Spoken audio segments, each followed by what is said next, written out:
Good morning all of you. आप सभी का हमारे YouTube चैनल पर हार्दिक स्वागत है। अपन अध्ययन कर रहे थे राजस्थान जीके का, जिसमें अपन ने पिछले भाग में राजस्थान जीके पार्ट 22 अर्थात 22वें भाग का अध्ययन कर लिया था। आज अपन अध्ययन करेंगे राजस्थान जीके पार्ट 23 अर्थात 23वें भाग का अपन अध्ययन करेंगे। अब आज अपन नया टॉपिक लेकर आए हैं राजस्थान में राष्ट्रीय उद्यान व वन्य जीव अभ्यारण्य, जिनसे संबंधित कई बार प्रतियोगी परीक्षाओं में काफी प्रश्न पूछे जाते हैं। तो आज का अपन टॉपिक स्टार्ट करते हैं राजस्थान में राष्ट्रीय उद्यान व वन्य जीव अभ्यारण्य। इनका अपन जिलेवार एवं उद्यानों के आधार पर वर्गीकरण करते हुए इनका अध्ययन करेंगे। सबसे पहले अपना है भरतपुर। भरतपुर में केवलादेव राष्ट्रीय उद्यान, भरतपुर में केवलादेव राष्ट्रीय उद्यान अर्थात जिसे घना पक्षी विहार के नाम से भी जाना जाता है। यह अभ्यारण्य भारत के प्रमुख पर्यटक परिपथ है, जिसे सुनहरा त्रिकोण के नाम से जाना जाता है। ये परीक्षा में कई बार पूछा हुआ प्रश्न है कि सुनहरा त्रिकोण के तहत कौन कौन सी जगह आती है। तो सुनहरा जो त्रिकोण है, इसके तहत दिल्ली, आगरा और जयपुर, ये तीनों को जुड़ता हुआ परिपथ है, जिसे सुनहरा त्रिकोण के नाम से जाना जाता है। तो अपना केवलादेव राष्ट्रीय उद्यान या घना पक्षी जो विहार है, यह अभ्यारण्य भारत के प्रमुख जो पर्यटक परिपथ है, सुनहरा त्रिकोण जिसे कहते हैं, एवं राष्ट्रीय राजमार्ग 11 पर NH 11 पर राजस्थान के पूर्वी सिंह द्वार, राजस्थान का पूर्वी सिंह द्वार है, वो भरतपुर को कहते हैं। जिसे कहते हैं भरतपुर को कहते हैं। तो यह NH 11 पर राजस्थान के पूर्वी जो सिंह द्वार भरतपुर में गंभीर व जो बाणगंगा नदी है, गंभीर नदी एवं बाणगंगा नदी, इनके संगम पर स्थित है। इसका निर्माण किशन सिंह ने, वहां के जो शासक किशन सिंह थे, उन्होंने स्विट्जरलैंड के झीलों के आधार पर करवाया था। जो स्विट्जरलैंड में जो झीलें हैं, उनके आधार पर किशन सिंह ने उस आधार पर स्विट्जरलैंड की झीलों के आधार पर इसका निर्माण करवाया था।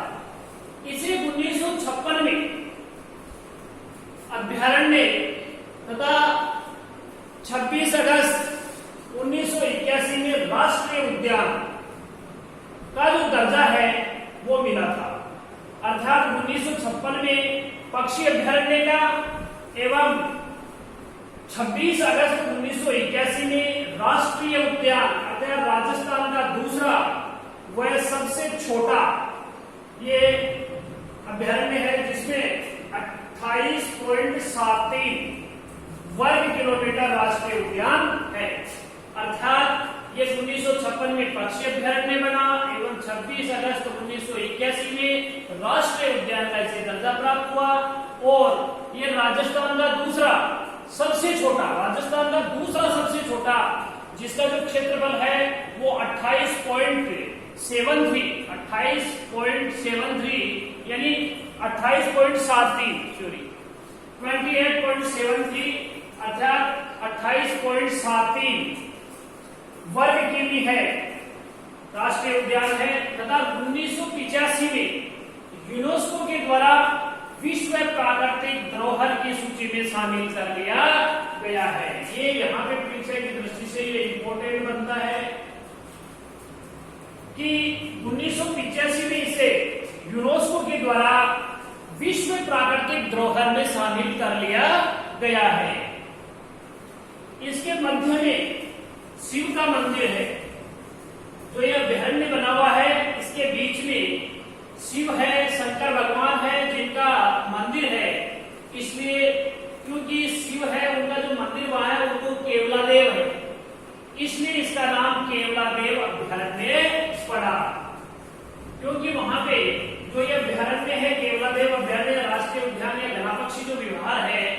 इसमें शिव का जो मंदिर है, तो शिव का मंदिर केवलादेव के नाम से वहां पे जाना जाता है। तो इस शिव मंदिर के कारण या केवलादेव के मंदिर के कारण ही इस अभ्यारण्य का नाम केवलादेव अभ्यारण्य पड़ा है। यह अभ्यारण्य एशिया की सबसे बड़ी पक्षियों की प्रजनन स्थली है। इंपॉर्टेंट है कि यह एशिया की सबसे बड़ी पक्षियों की प्रजनन स्थली कौन सा अभ्यारण्य है, तो वो हो जाएगा केवलादेव राष्ट्रीय उद्यान या घना पक्षी विहार भरतपुर। तो यह अभ्यारण्य एशिया की सबसे बड़ी पक्षियों की प्रजनन स्थली है। इंपॉर्टेंट है परीक्षा की दृष्टि से। अतः इसे पक्षियों का स्वर्ग अर्थात पक्षी अभ्यारण्य कहा जाता है। इसीलिए इसे क्या कहते हैं, पक्षियों का स्वर्ग कहते हैं। क्यों? क्योंकि यह अभ्यारण्य जो एशिया की सबसे बड़ी पक्षियों की जो प्रजनन स्थली है, इस कारण से इसे पक्षियों का स्वर्ग या पक्षी अभ्यारण्य कहते हैं। परीक्षा की दृष्टि से आपका इंपोर्टेंट बनता है। इस अभ्यारण्य की मुख्य बात यह है कि इसमें एंचा घास पाई जाती है। कौन सी घास पाई जाती है? एंचा घास पाई जाती है, जिसमें ये पक्षी होते हैं, ये सर्वाधिक पक्षी फंस जाते हैं और फंस करके मर जाते हैं। तो यहाँ पे कौन सी घास पाई जाती है, पीछे की दृष्टि से इंपॉर्टेंट है कि एंचा घास कौन से अभ्यारण्य में पाई जाती है। तो एंचा घास है यह आपके केवलादेव अभ्यारण्य में पाई जाती है। इंपॉर्टेंट है यहाँ पे जो एंचा घास जो पाई जाती है, जिसके कारण से बहुत से पक्षी इस घास में फंस करके मर जाते हैं। तो यहाँ पे सर्वाधिक पक्षी मरते हैं और किस कारण से? एंचा घास में फंस जाने के कारण से। यहाँ पर साइबेरियन सारस, यहाँ पे मुख्य रूप से आपको यदि साइबेरियन सारस यदि आपको देखनी है या प्रजनन स्थली है यहाँ पे, तो यहाँ पर साइबेरियन जो सारस है वह लाल गर्दन वाले जो दुर्लभ तोते हैं वो इस अभ्यारण्य में पाए जाते हैं। तो यहाँ पे जो साइबेरियन सारस कहाँ देखी जा सकती है?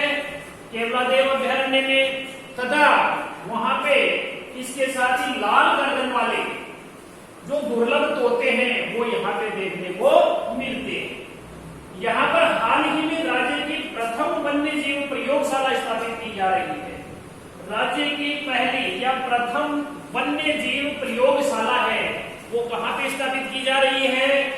केवलादेव अभ्यारण्य या घना पक्षी जो विहार भरतपुर है उसमें स्थापित की जा रही है वन्य जीव प्रयोगशाला। तो ये भी आपका परीक्षा की दृष्टि से इंपॉर्टेंट है।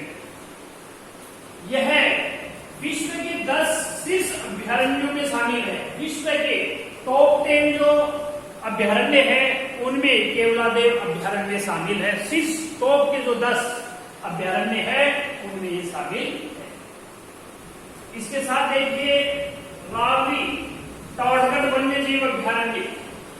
रावली टोडगढ़ वन्य जीव जो अभ्यारण्य है यह 3 जिलों में विस्तारित है। कितने जिलों में? 3 जिलों में फैला हुआ है। यह अजमेर, पाली व राजसमंद में फैला हुआ है, जिसका नाम इतिहासकार कर्नल जेम्स टोड के नाम पर पड़ा है। इसलिए इसे रावली टोडगढ़ वन्य जीव अभ्यारण्य के नाम से जाना जाता है। रावली टोडगढ़ वन्य जीव अभ्यारण्य, इसकी मुख्य बात है कि यह 3 जिलों में फैला हुआ है तथा यह अभ्यारण्य कर्नल जो इतिहासकार अपने राजस्थान के इतिहासकार माने जाते हैं कर्नल जेम्स टोड है, उनके नाम पर पड़ा है। ये 3 जिलों में अजमेर, पाली व राजसमंद में फैला हुआ है, जिसका नाम इतिहासकार कर्नल जेम्स टोड पर पड़ा है। एक बार इसका रिवीजन देख लीजिए। आज अपन नया टॉपिक राजस्थान में राष्ट्रीय उद्यान एवं वन्य जीव अभ्यारण्य है उनके बारे में अध्ययन कर रहे हैं। जिनमें सबसे पहले अपन भरतपुर का अध्ययन करेंगे। केवलादेव, वहां पे केवलादेव राष्ट्रीय उद्यान या घना जो पक्षी विहार है उसके बारे में अपन अध्ययन कर रहे हैं। यह अभ्यारण्य भारत के प्रमुख जो पर्यटक परिपथ है, जिसे सुनहरा त्रिकोण, परीक्षा की दृष्टि से इंपोर्टेंट है, परीक्षा में कई बार पूछा गया प्रश्न है। तो प्रमुख पर्यटक जो परिपथ है सुनहरा त्रिकोण, जिसमें 3 पर्यटन जो स्थल है वो जुड़े हुए हैं, दिल्ली, आगरा और जयपुर। एवं राष्ट्रीय राजमार्ग जो 11 है, राष्ट्रीय राजमार्ग 11 पर राजस्थान के पूर्वी सिंह द्वार, ये भी प्रश्न कई बार आया हुआ है। राजस्थान का पूर्वी सिंह द्वार किसे कहते हैं? भरतपुर को कहते हैं। किसे कहते हैं? भरतपुर को। तो राजस्थान के पूर्वी सिंह द्वार भरतपुर में गंभीर और बाणगंगा जो नदी है उनके संगम पर स्थित है। कौन कौन सी नदियां? गंभीर नदी और बाणगंगा नदी के संगम पर यह स्थित है। इसका निर्माण है किशन सिंह ने। किसने करवाया था? किशन सिंह ने स्विट्जरलैंड की झीलों के आधार पर करवाया था। जो स्विट्जरलैंड की जो झीलें हैं उनके आधार पर इस अभ्यारण्य का निर्माण करवाया गया है। इसे 1956 में पक्षी अभ्यारण्य का दर्जा मिला तथा 26 अगस्त 1981 में राष्ट्रीय उद्यान अर्थात राजस्थान का दूसरा व सबसे छोटा, राजस्थान का दूसरा है और सबसे छोटा जो अभ्यारण्य है जिसका क्षेत्रफल है 28.73 वर्ग किलोमीटर है, राष्ट्रीय उद्यान है। तथा 1985 में यूनेस्को के द्वारा इसे प्राकृतिक धरोहर की सूची में शामिल कर लिया गया। कब किया गया? 1985 में यूनेस्को के द्वारा विश्व प्राकृतिक धरोहर की सूची में शामिल कर लिया गया है। ये परीक्षा की दृष्टि से इंपोर्टेंट है। इसके मध्य में ये जो अभ्यारण्य बना हुआ है इसके बीच में शिव अर्थात केवलादेव का मंदिर बना हुआ है, इसलिए इसका नाम केवलादेव अभ्यारण्य पड़ा है। शिव का मंदिर बीच में है अर्थात केवलादेव का मंदिर इसके बीच बना हुआ है, इसलिए इस अभ्यारण्य का नाम केवलादेव अभ्यारण्य पड़ा है। यह अभ्यारण्य ये इंपोर्टेंट है। यह अभ्यारण्य एशिया की सबसे बड़ी पक्षियों की प्रजनन स्थली है। सबसे बड़ी प्रजनन स्थली कौन सा अभ्यारण्य है? केवलादेव अभ्यारण्य या घना पक्षी विहार। अतः इसे पक्षियों का स्वर्ग कहते हैं। ये परीक्षा की दृष्टि से इंपोर्टेंट है या पक्षी अभ्यारण्य कहते हैं। अब यहाँ पे दूसरी इंपोर्टेंट बात यह आती है कि इस अभ्यारण्य में एक घास पाई जाती है जिसे एंचा घास कहते हैं। कौन सी घास? एंचा घास है। एंचा घास काफी फैली हुई होती है जिसके कारण से बहुत से पक्षी इसमें फंस करके मर जाते हैं। बहुत से पक्षी इसमें फंस करके मर जाते हैं। तो यहाँ पे एंचा घास में फंसकर सर्वाधिक पक्षी मरते हैं। यहाँ पर साइबेरियन सारस जो आपको देखने को मिलती है, साइबेरियन सारस आप कहाँ देख सकते हैं? कौन से अभ्यारण्य में? केवलादेव या घना पक्षी अभ्यारण्य में, बिहार में देख सकते हैं। तथा इसके साथ ही लाल गर्दन वाले जो तोते होते हैं बड़े दुर्लभ हैं, तो लाल गर्दन वाले जो दुर्लभ तोते पाए जाते हैं। यहाँ पर हाल ही में राज्य की प्रथम वन्य जीव प्रयोगशाला स्थापित की जा रही है। बड़ा इंपोर्टेंट है। कौन से अभ्यारण्य में? केवलादेव या घना पक्षी विहार जो अभ्यारण्य है भरतपुर में, उसमें प्रथम वन्य जीव प्रयोगशाला स्थापित की जा रही है। परीक्षा की दृष्टि से इंपोर्टेंट बनता है। तथा यह विश्व के जो 10 शीर्ष अभ्यारण्य है, टॉप 10 में 10 शीर्ष अभ्यारण्य है, उनमें ये शामिल है। ये था आपका भरतपुर का केवलादेव राष्ट्रीय उद्यान पक्षी विहार। अब देखिए रावली टाटगढ़। रावली टाटगढ़ वन्य जीव अभ्यारण्य है। ये 3 जिलों में फैला हुआ है। यह अजमेर, पाली और राजसमंद में फैला हुआ है, जिसका नाम इतिहासकार कर्नल जेम्स टोड पर पड़ा है। अर्थात रावली टाटगढ़ वन्य जीव अभ्यारण्य मुख्य रूप से 3 जिलों में फैला हुआ है, जिसमें अजमेर है, पाली है और राजसमंद है। तथा इसका जो अभ्यारण्य का नाम है ये इतिहासकार कर्नल जेम्स टोड पर पड़ा है। आज के लिए इतना ही।